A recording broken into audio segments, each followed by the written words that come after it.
Shalom, all praises to Yahweh, Ba'Shem Yahushai, Ba'Shem HaRakakadash, double honors to the apostles, and elders, great millstone of all while, and Shalom to all the brothers doing the work of sharing truth.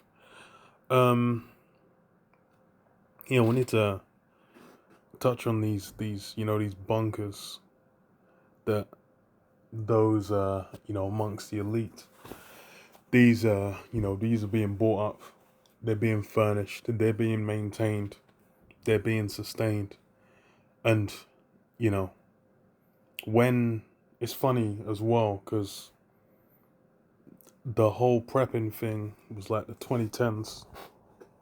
It kind of came to the forefront just for the general kind of, average citizen.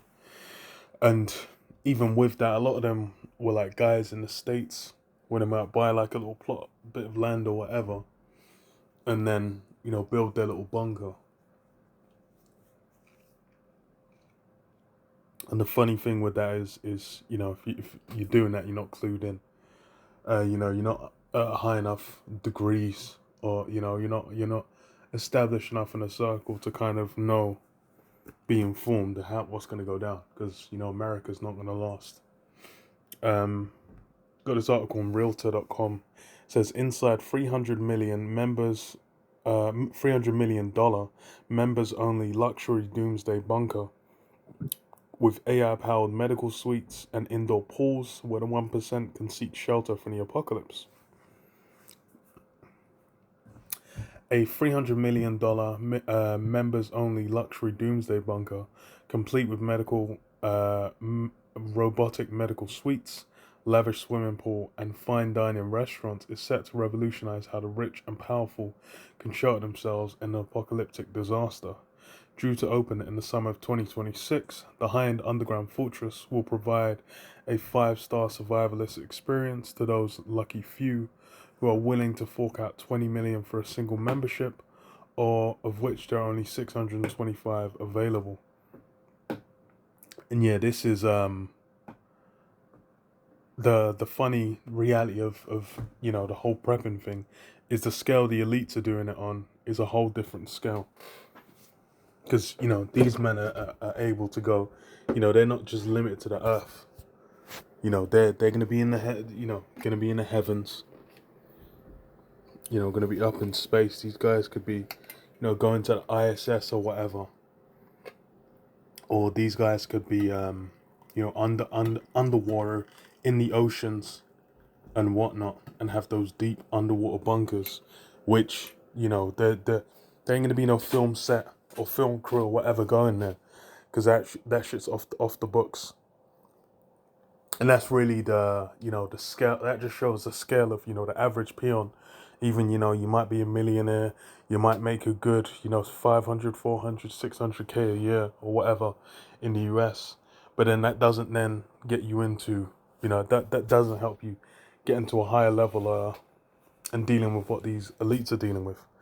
The reality of it is that what do you call it?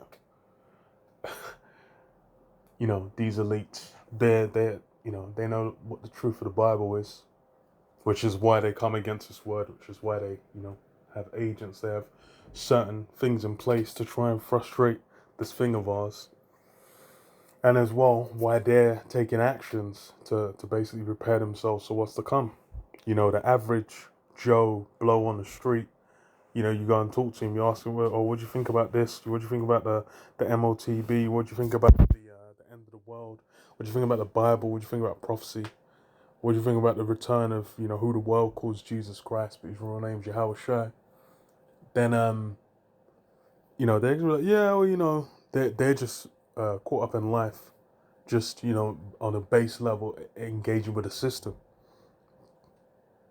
They're not aware the entire system they're invested in could go in the bin. People are up in a hoorah because now, what do you call it? Trump's in, Elon's in, and then everything's basically flipped, turned upside down. The whole spirit shifted with it. And as such, what do you call it? The whole spirit shifted with it, and that's it's got people on edge. And the main thing is they've even the people supporting Trump or whatever, they have an idea of like America ascending, becoming better or greater than the state it's currently in. But the reality of that shit is, um, that's a pipe dream. And these elites now, that's why they're basically prepping places that when it all goes down, they can fuck off to. Even when you deal with the president, like that guy will go into, they'll have the bunker underneath the White House and whatnot, in case of emergency. Now, if there was no chance of an emergency, no chance of any kind of chaos going down, why is it that people with significant influence with significant amounts of money are putting that money into providing places where, when that does happen, they can keep themselves safe? It's because these things are coming, but we know that through the prophecies. But people in the world, they've been blinded. They've got that fog. They've got that dark, corrupting mist, glazing over their eyes. It says what the bunker, which has been named Airy, will be part of a network of similar sanctuaries that cater to the 1%, providing them with a unique opportunity to safeguard their futures, no matter what disasters might lie ahead. It's a far cry from the off-the-grid homesteads and stark nuclear shelters favored by traditional doomsday preppers. Yeah, like I said, a lot of those are in the States, but bro, that missiles are hitting America, so it's a wrap. Some of whom have earned viral stardom by showcasing the many ways in which they're readying themselves and their families to ride out a potential societal collapse. But where the most stereotypical preppers have vegetable patches and remote cabins, Airy offers all-powered and select AI-powered medical care, wellness programs, and the promise to blend protection and luxury in a way that has never been done before. And they're saying never been done before, but it's just these things haven't been showcased or broadcast. Because even with this one, I'm thinking this is not like the elite level. This is lesser luminaries. Because let's say, however, oh wait. The bunker is the work of Safe, strategically armored and fortified environments, a Virginia-based company that specializes in secure property designs. The company has previously earned acclaim for creating all manner of unique bunkers, including one outfitted with a Formula One track. However, Airy transcends anything the company has unveiled in the past, according to Safe's founder and president Al Corby, who says the underground hideaway will transform the high-end security space. High-end security space.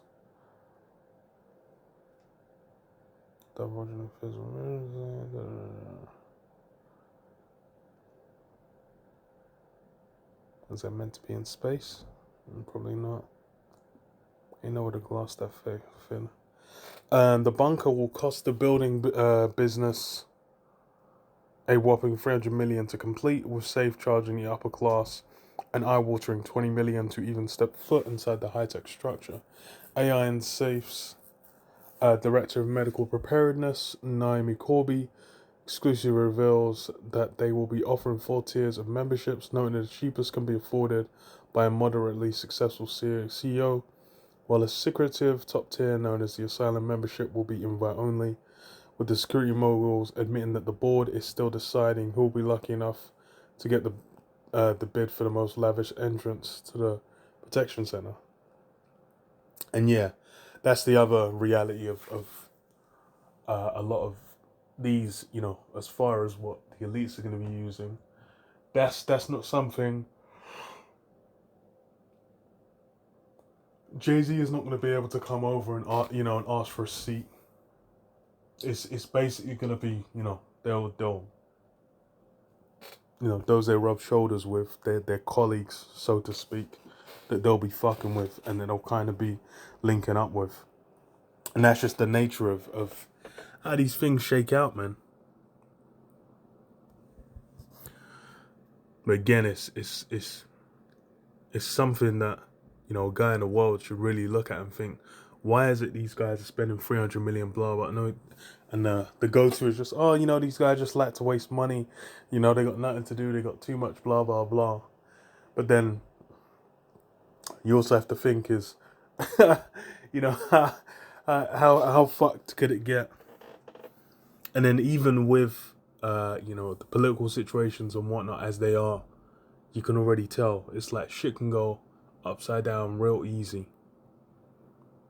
Real easy.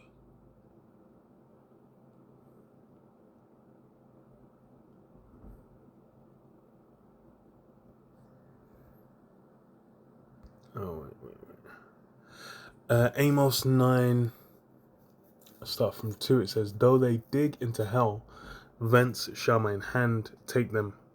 Though they climb up to heaven, thence will I bring them down. And though they hide themselves in the top of Carmel, I will search and take them out thence. And though they be hid from the sea, thence will I command the serpent, and he shall bite them. So yeah, all these different hiding places the elite are going to have, they're not going to be able to escape, man.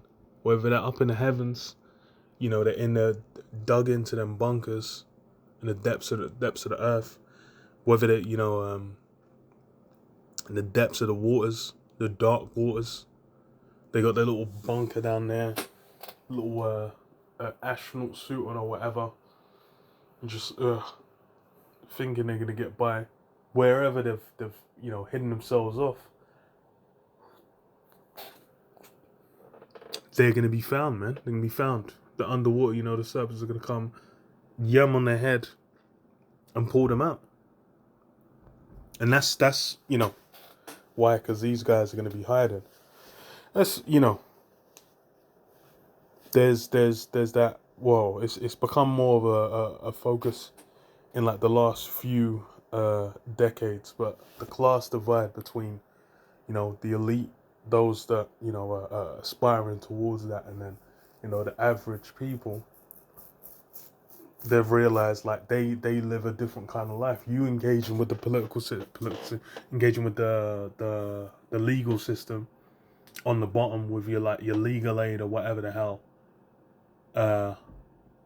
and you know, barely able to afford a what the hell they call a solicitor,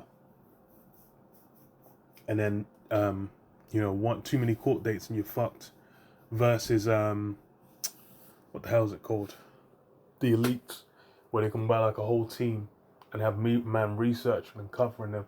The way they're dealing with the legal system, it's not the same system, bro. You're getting a different kind of experience. There's that skit by Dave Chappelle where I think it's like takes like a hood, a drug nigga, and has him go through like the CEO or something's criminal system, and then it has like one of them CEOs go through like the hood nigga shit. So it's like, you know, the CEO's he's chilling at home with his wife and his dog, and the police bust in, they kill the dog.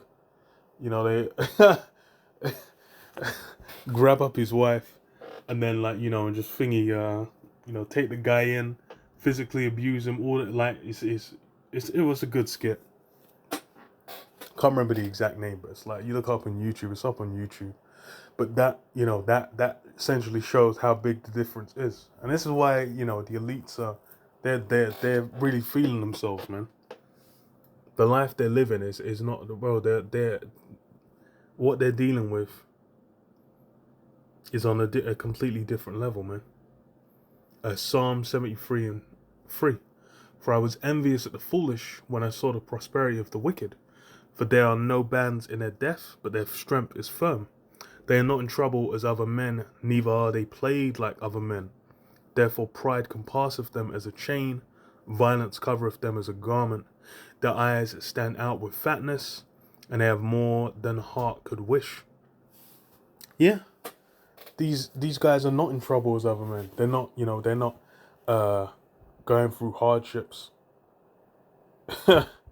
like you might be thinking, oh, okay, you got an emergency bill comes up, or if you find out, oh, you're having a kid, there's all kinds of situations you can be going through, as to where, like, all kind of situations you're going through, as to where you go through that, and you're like, damn, fuck, oh no, if I'm gonna make these guys are not, like, something like that happens, they might just, someone deals with it, then they get like a post-it note on their desk, explain, oh yeah, or they might not even hear about it. That might be something that someone just like, oh, yeah, oh, by the way, a few months back this happened, but blah blah, but this is the what do you call it?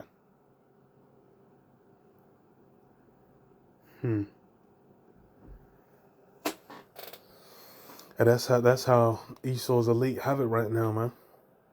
It says what, their eyes stand out with fatness, they have more than heart could wish, they are corrupt and speak wickedly concerning oppression.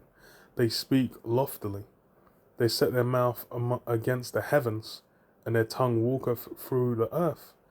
Therefore his people return hither, and waters are of a full cup are wrung out to them. But yeah, that's these guys, they're corrupt. They have more than a heart could wish. That's why people always like, oh, why would why is it they got so much already? They could, solve so many problems, because that's in their spirit, man. They have more than could even desire, enough to where it's like they ain't even gonna be able to utilize it all before they drop dead. But then they still desire more. Surprise, surprise. Psalms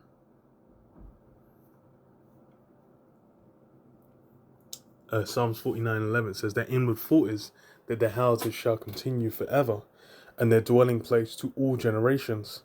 They call their names after their own lands after their own names. Yeah, the inward thought is their houses shall continue forever. That's the other aspect. The reason they're so immersed in their wealth, in their ability to control and do as they desire on the earth. And, to an extent, it's been co-signed by the Most High, but to an extent, these guys think that's a license for, until the cows come home. Until the end of time, these guys are thinking for eternity, they're just going to be in the rule. And that's really the mindset they're in. That's why, they make such decisions. That's why it's Jake has no business crying onto this man. This guy, bro, he don't like you. He never has, never will.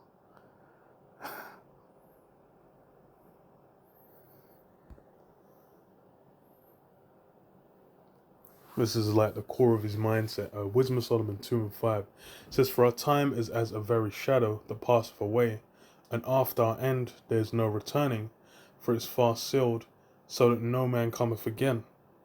Come on, therefore, let us enjoy the good things that are present, and let us speedily use the creatures like as in youth. Let us fill ourselves with costly wine and ointments, and let no flower of the spring pass us by. Yeah, they want all the goodies, man. All the bliss, all the joy that can be experienced. That's what they desire. And an aspect of that joy and bliss is doing evil. Going to Micah, it's these guys, they work on that evil, man. They can't even sit right unless they do some wickedness. That's why you have things in the state they are, and that's why it's like these guys, know what's coming. You guys are setting up little hideaways they can fly off to, and then get massages. Have some beauty, feeding them grapes. Whilst they say, oh, how's it going? And they're watching missiles drop. That's what these guys are desirous of. But despite all that, it's there's gonna be that end, man. Even all those little hideaways, all them little spots, it's not gonna be good enough. It's really the people in the world that it's gonna come as a real shock. But yeah, I'll leave it there. Shalom, shalom.